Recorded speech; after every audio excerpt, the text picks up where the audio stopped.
అహోబిలం ఇది ఒక యాత్రనే చెప్పాలి. యాత్రకి ఏమాత్రం తీసిపోదు. దేశ విదేశాల నుండి టూరిస్టులు చక్కగా వచ్చి దర్శించుకొని వెళ్ళిపోతూ ఉంటారు. నడవలేని వాళ్ళు కూడా వస్తే వాళ్ళను కూడా మోసుకెళ్ళి మరీ దర్శనం చేపిస్తూ ఉంటారండి. దానికి కూడా ఎంతో ఛార్జ్ చేస్తారంట. వెహికల్స్ లేకుండా కాలినడకన మొత్తం అణువణువు చూసుకుంటూ చాలా చక్కగా ఉంటుందండి. వాతావరణము చాలా ప్రశాంతంగా ఉంటుంది.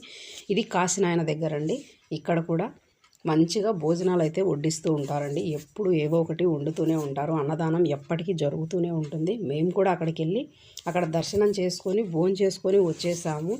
ఆ తర్వాత దిగువ అహోబిలం కూడా వెళ్ళాం కానీ అండి, అక్కడ కెమెరాస్ అలో చేయలేదు. అక్కడ ఫొటోస్ తీసుకోవడానికి కానీ అలో లేదు కాబట్టి ఆ ఫొటోస్ ఆ వీడియోస్ తీయలేదు. రూల్స్ పాటించాలి కదండి.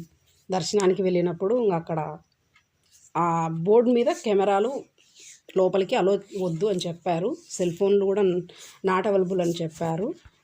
కాబట్టి అన్ని మొబైల్స్ అవన్నీ వెహికల్లోనే పెట్టేసి వెళ్ళిపోయాము. కేవలం దర్శనం మాత్రమే చేసుకొని వచ్చాము. చాలా చక్కగా జరిగింది.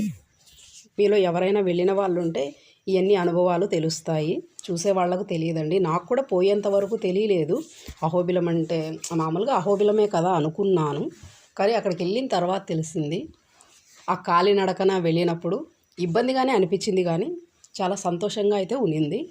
వెళ్ళిన వాళ్ళకు తెలుస్తుంది. ఈసారి వెళ్ళినప్పుడు ఖచ్చితంగా కొండ ఎక్కాలనే కోరుకుంటున్నాను.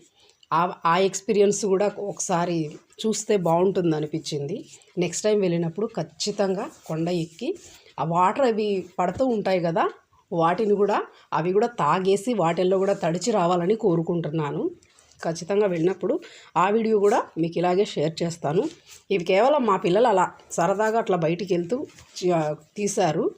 మొబైలు నా దగ్గర అయితే లేదు. నేనంటే ఇలా క్లియర్గా తీసి పెట్టిందును. ఇవి మా పిల్లలు అట్లా సరదాగా వెళ్ళినప్పుడు తీసిన వీడియోస్.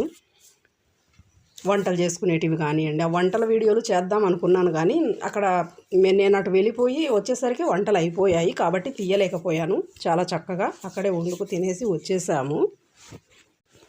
ఏ వసతులు లేకపోయినా ప్రశాంతంగా ఉండగల ప్రదేశం అండి. నాకు అనిపించింది అది.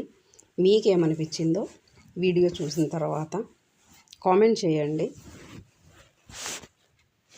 అక్కడికి వెళ్ళి ఎక్స్పీరియన్స్ చేసిన వాళ్ళు ఎవరైనా ఉంటే లైక్ చేయండి. వాళ్ళకు క్లియర్గా అర్థమవుతుంది.